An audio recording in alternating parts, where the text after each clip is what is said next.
Good morning, students. I am Shweta, your English teacher, and today we are going to start section 1, the women painters of Mithila. Now, we are going to start part 2. This art form, which the little changes in the basic style has been treasured and handed down through generations. इसमें क्या हुआ था कि जो मिथिला की paintings थी उसमें थोड़ा बहुत चेंज होता था और ये आगे आने वाली जो हमारी जनरेशन होती थी उसको ये करते थे, मीन्स थोड़ा बहुत उसमें वो चेंज कर देते थे, हैंडेड डाउन.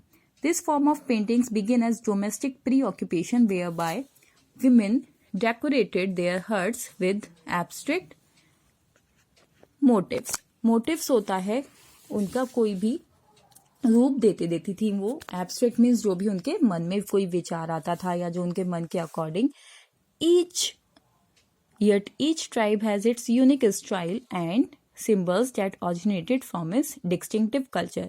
उनका जो एक डिस्टिंक्टिव होता है, खास जो भी उनका कल्चर मीन्स संस्कृति थी उसके अकॉर्डिंग वो उसको रूप देती थी. These wall paintings are written in 3 areas. 3 areas में ये पेंटिंग्स बनती थी. द फर्स्ट होता था वो पूजा का स्थान होता था जिसमें वो डाइटीज मीन्स अपने देवी देवताओं की पिक्चर्स डेकोरेट करती थी. सेकंड जो होता था वो अंदर का रूम होता था जिसको हर्ट ऑफ द हर्ट भी कहा जाता है. इसमें जो फ्रेश प्लास्टर्ड करते थे सबसे पहले वो, एंड फिर जो पिक्चर्स होती थी देवी और देवताओं की उसको पेंट करते थे.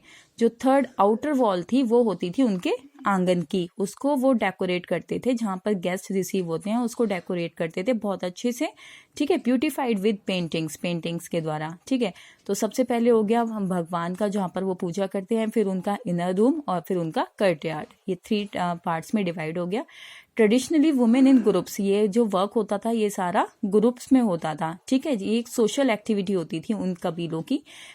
सबसे पहले वो काउ डंग से उसको प्लास्टर करते थे and then skilfully draw outlines with the twig. और एक बैम्बो ट्री होता है, स्मूथ होता है वो काफी, तो उसको घिस लेते थे आगे से और उसके ऊपर कपड़े से लपेटा देते थे मीन्स कपड़े को, और जिससे वो ब्रश का यूज हो जाए, ठीक है. वो ब्रश के टाइप में उसको बैम्बू जो ट्विग थी उसको यूज करते थे और कलर में डालकर फिर अपनी पिक्चर को फिल करते थे.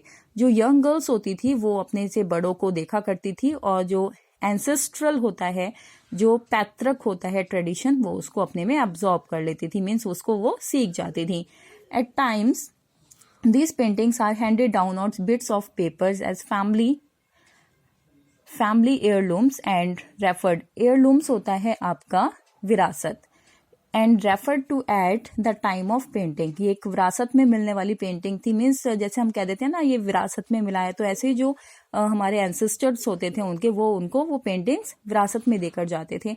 These figure of paintings are determined by the occasion for which they are prepared. ये बेसिकली डिपेंड करता था वो पेंटिंग से कि वो किसके लिए बना रहे हैं, कौन सा ओकेजन आ रहा है, उसके अकॉर्डिंग वो पेंटिंग्स को ड्रॉ करते थे. Usually these paintings are a combination of gods and goddesses, animals and flora. आप जानते हैं गॉड एंड गॉडेसेस एनिमल्स को, और फ्लोरा होता है उनके जो वन देवी होती हैं उसको, वनस्पति देवी को फ्लोरा कहा जाता है. बेसिकली ये उनकी पेंटिंग्स को बनाते थे. इन द 1950s और 60s में जो गवर्नमेंट थी उसने उनको इंक्रेज किया आर्टिस्ट को, keeping this artistic tradition alive, की इसको विरासत को इसको अलाइव रखा जाए, मीन्स इसको जिंदा रखा जाए, जो वो कौन सी मिथिला पेंटिंग्स थी.